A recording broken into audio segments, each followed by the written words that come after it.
2026ರ ಮಕರ ರಾಶಿಯವರ ಭವಿಷ್ಯ ಹೇಗಿದೆ ಅಂತ ನೋಡ್ತಾ ಹೋಗೋಣ. ಮಕರ ರಾಶಿಯವರಿಗೆ 2026 ಅನ್ನೋದು ಆರೋಗ್ಯದ ವಿಚಾರದಲ್ಲಿ ನೋಡೋದಾದರೆ ಬಹಳ ಅನುಕೂಲಕರವಾಗಿದೆ. ನಿಮ್ಮ ರಾಶಿಚಕ್ರದ ಅಧಿಪತಿ ಶನಿ ವರ್ಷ ಇಡೀ 3ನೇ ಮನೆಯಲ್ಲಿರ್ತಾನೆ. 3ನೇ ಮನೆಯಲ್ಲಿ ಶನಿಯ ಉಪಸ್ಥಿತಿ ಶುಭ ಅಂತ ಹೇಳಲಾಗುತ್ತೆ. ಹಾಗಾಗಿ ಇದು ನಿಮ್ಮ ಆರೋಗ್ಯಕ್ಕೆ ಅನುಕೂಲಕರವಾಗಿದೆ. ಜೂನ್ 2ರವರೆಗೆ ಗುರು ನಿಮ್ಮ 6ನೇ ಮನೆಯಲ್ಲಿರ್ತಾರೆ.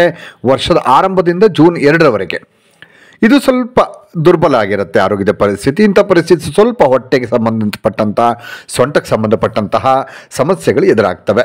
ಜೂನ್ 2ರಿಂದ ಅಕ್ಟೋಬರ್ 31ರವರೆಗೆ ಈ ಅವಧಿಯಲ್ಲಿ ಗುರು ನಿಮ್ಮ 7ನೇ ಮನೆಗೆ ಪ್ರವೇಶ ಮಾಡ್ತಾನೆ. ಇದರ ಪರಿಣಾಮವಾಗಿ ಆರೋಗ್ಯಕ್ಕೆ ಸಂಬಂಧಿಸಿದ ವಿಷಯಗಳಲ್ಲಿ ನಿಮಗೆ ಸಹಾಯ ಆಗುತ್ತೆ, ಸ್ವಲ್ಪ ರಿಕವರ್ ಆಗ್ತಾ ಬರುತ್ತೆ. ಅಕ್ಟೋಬರ್ 31ರ ನಂತರ ಗುರುವಿನ ಸ್ಥಾನ ಮತ್ತೆ ದುರ್ಬಲ ಆಗುತ್ತೆ. ಇನ್ನೊಂದು ಕಡೆಗೆ ಡಿಸೆಂಬರ್ 5ರ ನಂತರ ರಾಹು ನಿಮ್ಮ ಮೊದಲ ಮನೆಗೆ ಪ್ರವೇಶ ಮಾಡ್ತಾನೆ. ಇದರಿಂದ ನಿಮ್ಮ ಆರೋಗ್ಯದ ಬಗ್ಗೆ ನೀವು ಹೆಚ್ಚಿನ ಜಾಗೃತಿಯನ್ನು ವಹಿಸಬೇಕಾಗತ್ತೆ, ಆಯಿತಾ. ಹಾಗೆ ಶಿಕ್ಷಣವನ್ನು ನೋಡೋದಾದರೆ ಮಕರ ರಾಶಿಯವರ ಶಿಕ್ಷಣ ನೋಡಿ, 4ನೇ ಮನೆಯ ಅಧಿಪತಿ ಮಂಗಳ ನಿಮಗೆ ಮಧ್ಯಮ ಫಲಿತಾಂಶವನ್ನು ಕೊಡ್ತಾನೆ. ಆದರೆ 5ನೇ ಮನೆಯ ಅಧಿಪತಿ ಶುಕ್ರ ಹೆಚ್ಚಿನ ಮಟ್ಟಿಗೆ ನಿಮ್ಮ ಪರವಾಗೇ ಇರ್ತಾನೆ ಶಿಕ್ಷಣದ ವಿಚಾರದಲ್ಲಿ. ಹಾಗೆ ಇಲ್ಲಿ ಶಿಕ್ಷಣ ಮತ್ತು ನಿಮ್ಮ ಮನಸ್ಸು ಸ್ವಲ್ಪ ವಿಚಲಿತ ಆಗಬಹುದು ಶಿಕ್ಷಣದ ವಿಚಾರದಲ್ಲಿ. ಮತ್ತು ಶಿಕ್ಷಣಕ್ಕೆ ಕಾರಣವಾದಂಥ ಗ್ರಹವಾದ ಬುಧ ನಿಮಗೆ ಸರಾಸರಿಗಿಂತ ಸ್ವಲ್ಪ ಉತ್ತಮ ಫಲಿತಾಂಶವನ್ನೇ ಕೊಡ್ತಾನೆ. ಗುರು ನಿಮಗೆ ಮಿಶ್ರ ಫಲಿತಾಂಶ ಕೊಡ್ತಾನೆ ಇಲ್ಲಿ ಶಿಕ್ಷಣದ ವಿಚಾರದಲ್ಲಿ. 2026ರ ವರ್ಷದ ಆರಂಭದಿಂದ ಜೂನ್ 2ರವರೆಗೆ ಗುರು ನಿಮಗೆ ಸ್ಪರ್ಧಾತ್ಮಕ ಪರೀಕ್ಷೆಗಳಲ್ಲಿ ಯಶಸ್ಸನ್ನು ಕೊಡ್ತಾನೆ. ಜೂನ್ 2ರಿಂದ ಅಕ್ಟೋಬರ್ 31ರವರೆಗಿನ ಅವಧಿಯಲ್ಲಿ ನೀವು ಅತ್ಯುತ್ತಮ ಶಿಕ್ಷಣಕ್ಕೆ ಬಹಳ ಚೆನ್ನಾಗಿದೆ ಟೈಮು. ಮತ್ತು ಅಕ್ಟೋಬರ್ 31ರ ನಂತರ ಸಂಶೋಧನಾ ವಿದ್ಯಾರ್ಥಿಗಳಿಗೆ ಬಹಳ ಚೆನ್ನಾಗಿರುತ್ತೆ. ಮತ್ತು ಡಿಸೆಂಬರ್ 5, 2026ರ ನಂತರ ಆರೋಗ್ಯ ಸಮಸ್ಯೆಗಳಿಂದ ತೊಂದರೆಗೊಳಗಾಗಬಹುದು. ಇದರಿಂದ ನಿಮ್ಮ ಶಿಕ್ಷಣಕ್ಕೆ ಸ್ವಲ್ಪ ಸಮಸ್ಯೆ ಉಂಟಾಗಬಹುದು. ವ್ಯಾಪಾರ ನೋಡೋದಾದರೆ ಮಕರ ರಾಶಿಯವರಿಗೆ ನೋಡಿ, ಮಿಶ್ರ ಫಲ 2026ರಲ್ಲಿ ವ್ಯಾಪಾರದ ವಿಚಾರದಲ್ಲಿ ಕರ್ಮದ ಮನೆಯಲ್ಲಿ ಯಾವುದೇ ದೊಡ್ಡ ಗ್ರಹ ದೀರ್ಘಕಾಲದವರೆಗೆ ನಕಾರಾತ್ಮಕವಾಗಿರೋದಿಲ್ಲ, ನೆಗೆಟಿವ್ ಆಗಿರೋದಿಲ್ಲ. ನಿಮ್ಮ ಕಠಿಣ ಪರಿಶ್ರಮಕ್ಕೆ ಅನುಗುಣವಾಗಿ ನೀವು ಶುಭ ಫಲಿತಾಂಶವನ್ನು ಪಡಿತೀರಿ. ನೋಡಿ, ಜನವರಿಯಿಂದ ಜೂನ್ 2ರವರೆಗೆ ಸ್ವಲ್ಪ ದುರ್ಬಲವಾಗಿರುತ್ತೆ. ಅಂದರೆ ಶನಿಯ ಸ್ಥಾನ ನಿಮಗೆ ಸಕಾರಾತ್ಮಕ ಆಗಿರುತ್ತೆ, ಆದರೆ ಗುರುವಿನ ಸ್ಥಾನ ನಿಮಗೆ ನೆಗೆಟಿವ್ ಆಗಿರುತ್ತೆ ಇಲ್ಲಿ ಜನವರಿಯಿಂದ ಜೂನ್ 2ರವರೆಗೆ. ಜೂನ್ 2ರಿಂದ ಅಕ್ಟೋಬರ್ 31ರವರೆಗೆ ವ್ಯಾಪಾರದಲ್ಲಿ ಬಲವಾಗಿರುತ್ತೆ ಸ್ಥಾನ ಅನ್ನುವಂಥದ್ದಿಲ್ಲಿ ಗುರುವಿನ ಸ್ಥಾನ. ಅಂತ ಪರಿಸ್ಥಿತಿಯಲ್ಲಿ ನೀವು ವ್ಯಾಪಾರದಲ್ಲಿ ಯಶಸ್ಸನ್ನು ಸಾಧಿಸ್ತೀರಿ.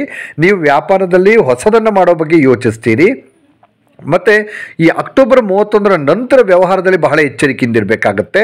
ಇದೇ ಸಮಯದಲ್ಲಿ ರಾಹು ಕೇತುವಿನ ಸ್ಥಾನ ಹಣಕ್ಕೆ ಸಂಬಂಧಿತ ವಿಚಾರದಲ್ಲಿ ಯಾವುದೇ ಅಪಾಯವನ್ನು ತೆಗೆದುಕೊಳ್ಳೋದನ್ನು ನೀವು ತಪ್ಪಿಸಬೇಕು. ಅಂದರೆ ರಿಸ್ಕ್ ತೆಗೆದುಕೊಳ್ಳೋಕೆ ಹೋಗಬೇಡಿ ಮಕರ ರಾಶಿಯವರು. ಹಾಗಾಗಿ ಸ್ವಲ್ಪ ಜಾಗರೂಕತೆ ಇರಬೇಕು. ಇನ್ನು ವೃತ್ತಿಯ ವಿಚಾರವನ್ನು ನೋಡೋದಾದರೆ ಮಕರ ರಾಶಿಯವರಿಗೆ ಉದ್ಯೋಗದ ದೃಷ್ಟಿಯಿಂದ ಅನುಕೂಲಕರವಾಗಿದೆ 2026 ಅನ್ನುವಂಥದ್ದು. 3ನೇ ಮನೆಯ ಸ್ಥಾನ ಪಡೆದಿರುವಂಥ ಶನಿ ಕಷ್ಟಪಟ್ಟು ಕೆಲಸ ಮಾಡುವ ಜನರಿಗೆ ಶುಭ ಫಲಿತಾಂಶ ಕೊಡ್ತಾನೆ. ವರ್ಷ ಇಡೀ ಶನಿ ಕರ್ಮದ ಸ್ಥಾನದಲ್ಲಿರ್ತಾನೆ. ತಾಳ್ಮೆ ಮತ್ತು ಕಠಿಣ ಪರಿಶ್ರಮದಿಂದ ಕೆಲಸ ಮಾಡುವವರು ಅನುಭವಿ ಜನರ ಮಾತನ್ನು ಕೇಳೋದು ಉದ್ಯೋಗದಲ್ಲಿ ಒಂದು ಒಳ್ಳೆ ಫಲಿತಾಂಶವನ್ನು ಕೊಡುತ್ತೆ. ನೋಡಿ, ಜೂನ್ 2ರವರೆಗೆ ವರ್ಷದ ಆರಂಭದಿಂದ ಜೂನ್ 2ರವರೆಗೆ ಜನವರಿಯಿಂದ ಜೂನ್ 2ರವರೆಗೆ ನಿಮ್ಮ 6ನೇ ಮನೆಯಲ್ಲಿ ಗುರು ಇರ್ತಾನೆ. ಮತ್ತು ಇದು ತುಂಬ ಅನುಕೂಲಕರ ಅಂತ ಹೇಳೋಕ್ಕಾಗಲ್ಲ. 6ನೇ ಮನೆಯಲ್ಲಿ ಗುರು ಇರುವಂಥದ್ದು ಅಷ್ಟು ಒಳ್ಳೆಯದಲ್ಲ. ಆದರೆ ನಿರ್ವಹಣಾ ವಲಯ, ಶಿಕ್ಷಣ ಮತ್ತು ಹಣಕಾಸು ಕ್ಷೇತ್ರಕ್ಕೆ ಸಂಬಂಧಪಟ್ಟ ಹಾಗೆ ಅನುಕೂಲಕರ ಆಗಿರುತ್ತೆ. ನ್ಯಾಯಾಲಯ ಮತ್ತು ವಕಾಲತ್ತು ವ್ಯವಹಾರಗಳಿಗೆ ಸಂಬಂಧಿಸಿದಂಥ ಜನರಿಗೆ ಈ ಅವಧಿ ಶುಭ ಆಗಿರುತ್ತೆ. ಜೂನ್ 2ರಿಂದ ಅಕ್ಟೋಬರ್ 31ರವರೆಗೆ ಸಮಯ ಚೆನ್ನಾಗಿದೆ, ಟೈಮ್ ಚೆನ್ನಾಗಿದೆ ನಿಮ್ಮದು. ಈ ಸಮಯದಲ್ಲಿ ನಿಮಗೆ ಬಡ್ತಿ ಸಿಗುವಂಥ ಸಾಧ್ಯತೆ ಇದೆ. ಅಕ್ಟೋಬರ್ 31ರ ನಂತರ ಗುರು ದುರ್ಬಲ ಸ್ಥಾನದಲ್ಲಿರ್ತಾನೆ ವೃತ್ತಿಗೆ ಸಂಬಂಧಪಟ್ಟ ಹಾಗೆ ಮಕರ ರಾಶಿಯವರಿಗೆ. ಈ ಸಮಯದಲ್ಲಿ ಶನಿ ನಿಮ್ಮನ್ನು ಬೆಂಬಲ ಮಾಡ್ತಾನೆ. ಗುರು ದುರ್ಬಲ ಆಗಿದ್ದರೂ ಶನಿ ಬೆಂಬಲ ಆಗ್ತಾನೆ. ಕೆಲಸದಲ್ಲಿ ಯಾವುದೇ ರೀತಿ ಅಪಾಯ ತೆಗೆದುಕೊಳ್ಳೋದು ಹೋಗಬೇಡಿ. ಈ ಟೈಮಲ್ಲಿ ರಿಸ್ಕ್ ತಗೋಬೇಡಿ ಕೆಲಸದಲ್ಲಿ. ಮಿಶ್ರ ಫಲಿತಾಂಶವನ್ನು ನಿಮಗಿಲ್ಲಿ ಬುಧ ನಿಮಗೆ ಕೊಡ್ತಾನೆ. ಶುಕ್ರನು ನಿಮ್ಮ ಪರವಾಗಿ ಫಲಿತಾಂಶವನ್ನು ಕೊಡ್ತಾನೆ. ಇನ್ನು ಆರ್ಥಿಕ ವಿಚಾರಕ್ಕೆ ಸಂಬಂಧಪಟ್ಟಾಗ ನೋಡೋದಾದರೆ ಮಿಶ್ರ ಫಲ ಅಂತ ಹೇಳ್ಬೋದು 2026 ಹಣಕಾಸಿಗೆ ವಿಚಾರಕ್ಕೆ ಸಂಬಂಧಪಟ್ಟಾಗೆ. ಕೆಲವೊಮ್ಮೆ ಸಮಯ ದುರ್ಬಲ ಆಗಿರುತ್ತೆ, ಕೆಲವೊಮ್ಮೆ ಚೆನ್ನಾಗಿರುತ್ತೆ. ಆದಾಯ ದೃಷ್ಟಿಕೋನದಿಂದ ಈ ವರ್ಷ ಸರಾಸರಿಗಿಂತ ಅಂದರೆ ಒಂಚೂರು ಸ್ವಲ್ಪ ಚೆನ್ನಾಗಿದೆ ಅಂತಲೇ ಹೇಳ್ಬೋದು. ನಿಮ್ಮ ಲಾಭದ ಮನೆಯ ಅಧಿಪತಿ ಮಿಶ್ರ ಫಲಿತಾಂಶವನ್ನು ಕೊಡ್ತಾನೆ. ಗುರುವಿನ ಸ್ಥಾನ ನಿಮಗೆ ಸಾಕಷ್ಟು ಶುಭ ಆಗಿರುತ್ತೆ ಇಲ್ಲಿ ಹಣಕಾಸಿಗೆ ಸಂಬಂಧಪಟ್ಟ ಹಾಗೆ. ನೋಡಿ, ವರ್ಷದ ಆರಂಭದಿಂದ ಡಿಸೆಂಬರ್ 5ರವರೆಗೆ ಇಡೀ ವರ್ಷ ರಾಹು ನಿಮ್ಮ 2ನೇ ಮನೆಯಲ್ಲೇ ಇರ್ತಾನೆ. ಮತ್ತು ಉಳಿತಾಯದ ದೃಷ್ಟಿಕೋನದಿಂದ ಇದು ಅಷ್ಟು ಅನುಕೂಲಕರ. ಅಂದರೆ ಉಳಿಸೋಕ್ಕಾಗಲ್ಲ, ಹಣ ಬರುತ್ತೆ ಆದರೆ ದುಡ್ಡನ್ನು ಉಳಿಸೋಕ್ಕಾಗಲ್ಲ ನಿಮಗೆ. ಪರಿಣಾಮವಾಗಿ ನೀವು ಅನಗತ್ಯ ಖರ್ಚು ಬಂದದ್ದೆಲ್ಲ ಖರ್ಚು ಮಾಡಿಬಿಡ್ತೀರಿ.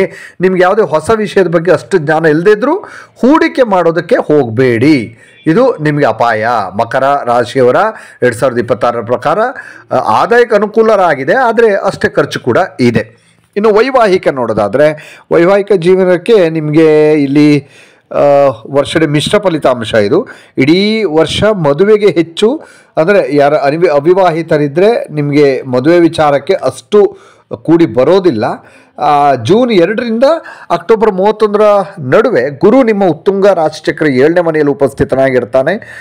ಈ ಪರಿಸ್ಥಿತಿ ಮದುವೆಗೆ ಶುಭ ಅಂತ ಹೇಳಲಾಗತ್ತೆ. ಆದರೂ ಕೂಡ ಶನಿಯ 3ನೇ ದೃಷ್ಟಿ 5ನೇ ಮನೆಯಲ್ಲಿರೋದ್ರಿಂದ ಇಲ್ಲಿ ನಿಶ್ಚಿತಾರ್ಥ ಮತ್ತು ಮದುವೆಯ ನಡುವೆ ಒಂದು ಸ್ವಲ್ಪ ಅಂತರ ಇರುತ್ತೆ. ಅಂದರೆ ನಿಶ್ಚಿತಾರ್ಥ ಆದರೂ ಕೂಡ ಮದುವೆ ಡೇಟ್ ಸಿಗೋದಿಲ್ಲ ನಿಮಗೆ, ಭಾಳ ದೂರ ಆಗುತ್ತೆ, ಯಾವುದೋ ಕಾರಣಗಳಿಂದ ಮುಂದೂಡಬೇಕಾಗತ್ತೆ.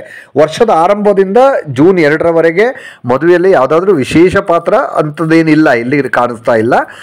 ಜೂನ್ 2ರಿಂದ ಅಕ್ಟೋಬರ್ 31ರ ನಡುವೆ ತುಂಬ ಅನುಕೂಲಕರವಾಗಿದೆ, ಟೈಮ್ ಚೆನ್ನಾಗಿದೆ. ಮತ್ತು ಅಕ್ಟೋಬರ್ 31ರ ನಂತರ ಅವಧಿ ಮದುವೆಗೆ ಸ್ವಲ್ಪ ದುರ್ಬಲ ಆಗಿರುತ್ತೆ. ಅಕ್ಟೋಬರ್ ನಂತರ ಅಷ್ಟು ಚೆನ್ನಾಗಿಲ್ಲ. ಮತ್ತು ಇಲ್ಲಿ 7ನೇ ಮನೆಯ ಮೇಲೆ ದೀರ್ಘಕಾಲದವರೆಗೆ ಯಾವುದೇ ಗ್ರಹಗಳು ನೆಗೆಟಿವ್ ಪರಿಣಾಮ ಬೀರೋದಿಲ್ಲ, ಅದರ ಲಾಭವನ್ನು ನೀವು ಪಡ್ಕೋತೀರಿ. ಇನ್ನು ಕೌಟುಂಬಿಕ ಜೀವನ ಅಂತ ನೋಡೋದಾದರೆ, ಕುಟುಂಬ ಜೀವನಕ್ಕೆ 2026 ಸ್ವಲ್ಪ ದುರ್ಬಲ ಆಗಿರುತ್ತೆ. ನೋಡಿ, ಯಾವಾಗಿಂದ ಇದು ನೀವು ಕೆಲವೊಂದು ಸಮಸ್ಯೆಗಳು ಉಂಟಾಗ್ತವೆ, ಕುಟುಂಬ ಸದಸ್ಯರ ಸಾಮರಸ್ಯ ಉಂಟಾಗುತ್ತೆ, ಸಾಮರಸ್ಯದಲ್ಲಿ ಸ್ವಲ್ಪ ಕೊರತೆ ಉಂಟಾಗುತ್ತೆ, ಅಂದರೆ ಅಂಡರ್ಸ್ಟ್ಯಾಂಡಿಂಗ್ ಇರೋದಿಲ್ಲ, ಇವೆಲ್ಲವೂ ಕೂಡ ಸ್ವಲ್ಪ ಆಗತ್ತೆ. ನೋಡಿ, 4ನೇ ಮನೆಯ ಅಧಿಪತಿ ಮಂಗಳ ನಿಮಗೆ ಸರಾಸರಿ ಫಲಿತಾಂಶವನ್ನು ಕೊಡ್ತಾನೆ. 4ನೇ ಮನೆಯ ಮೇಲೆ ಯಾವುದೇ ದೊಡ್ಡ ಗ್ರಹದ ನೆಗೆಟಿವ್ ಪರಿಣಾಮ ಅಂತೂ ಇರೋದಿಲ್ಲ. ಗೃಹಸ್ಥ ಜೀವನ ಆನಂದಿಸೋದಕ್ಕೆ ನಿಮಗೆ ಸಾಧ್ಯ ಆಗುತ್ತೆ. ಇನ್ನು ಭೂಮಿ ವಿಚಾರಕ್ಕೆ ನೋಡೋದಾದರೆ, ನೋಡಿ ಇಲ್ಲಿ 4ನೇ ಮನೆ ಯಾವುದೇ ದೊಡ್ಡ ನಾನು ಹೇಳಿದಾಗೆ ನೆಗೆಟಿವ್ ಗ್ರಹದ ಪ್ರಭಾವ ಅಂತೂ ಇಲ್ಲ. ಇದರಿಂದ ನಿಮಗೆ ಪ್ರಯೋಜನ ಆಗುತ್ತೆ ಭೂಮಿ ವಿಚಾರಕ್ಕೆ, ಆಸ್ತಿ ವಿಚಾರಕ್ಕೆ. ಮತ್ತು ಇಲ್ಲಿ ಭೂಮಿಯ ಮಗ ಅಂತ ಕರೆಯಲಾಗುವಂತಹ ಮತ್ತು ಆಸ್ತಿ ಅಂಶವಾಗಿರುವಂಥ ಮಂಗಳ ಇಡೀ ವರ್ಷ ಒಂದು ಒಳ್ಳೆ ಫಲಿತಾಂಶವನ್ನು ಕೊಡೋದಕ್ಕೆ ಸಾಧ್ಯ ಆಗದೇ ಇರಬಹುದು ನಿಮಗೆ. ಆದರೆ ಕೆಲವೊಮ್ಮೆ ದುರ್ಬಲ ಫಲಿತಾಂಶ ಕೂಡ ನೀಡಬಹುದು, ಕೆಲವೊಮ್ಮೆ ಒಳ್ಳೆ ಫಲಿತಾಂಶನೂ ಸಿಗ್ಬೋದು. ಅಂದರೆ ಮಿಶ್ರ ಫಲ ಇದೆ ಇಲ್ಲಿ. ಹಾಗಾಗಿ ವಾಸ್ತವವಾಗಿ ಭೂಮಿ ಮತ್ತು ಕಟ್ಟಡಕ್ಕೆ ಹೋಲಿಸಿದ್ರೆ ವಾಹನಕ್ಕೆ ಸಂಬಂಧಿಸಿದ ವಿಚಾರದಲ್ಲಿ ಅನುಕೂಲಕರ ಫಲಿತಾಂಶ ನೀವು ಕಾಣ್ತೀರಿ. ಇನ್ನಷ್ಟು ವಿಡಿಯೋಗಳಿಗಾಗಿ ಮೀಡಿಯಾ 18 ಕರ್ನಾಟಕ ಚಾನಲನ್ನು ಸಬ್ಸ್ಕ್ರೈಬ್ ಮಾಡಿ, ಹಾಗೂ ಹೊಸ ವಿಡಿಯೋಗಳ ಅಪ್ಡೇಟ್ಗಳಿಗಾಗಿ ಬೆಲ್ ಐಕನನ್ನು ಕ್ಲಿಕ್ ಮಾಡಿ. Thank you.